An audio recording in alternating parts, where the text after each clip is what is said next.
சண்முகம் அவரை தான் விடுங்க. யாரு இருங்க இருங்க.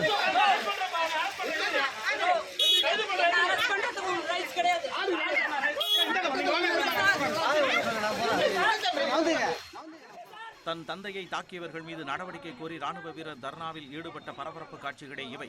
அரியலூர் மாவட்டம் சிறுபுரத்தான் கிராமத்தைச் சேர்ந்தவர் வரதராஜன். இவரது மகன் ரஞ்சித் குமார் இந்திய ராணுவத்தில் பணியாற்றி வருகிறார்.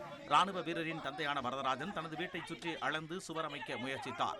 அப்போது வரதராஜனின் தம்பி மகன்கள் தகாத வார்த்தைகளால் திட்டி வரதராஜனை தாக்கியதாகவும் அதில் அவர் படுகாயமடைந்ததாகவும் காவல் நிலையத்தில் ரஞ்சித் குமார் புகார் அளித்தார். ஆனால் காவல்துறையிலும் பின்னர் மாவட்ட ஆட்சியரிடமும் புகார் அளித்தும் நடவடிக்கை இல்லை என சொல்லப்படுகிறது.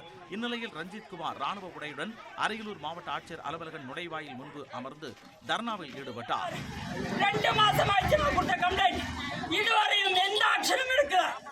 நான் ப்ராப்பரா கைட்டுக்கு போன வாரம் ரிப்போர்ட் கொடுத்தேன். அக்டோபர் 21ஆம் தேதி நடந்த சம்பவத்துக்கு இதுவரையும் போலீஸ்காரங்களும் யாருமே நடவடிக்கை எடுக்கல.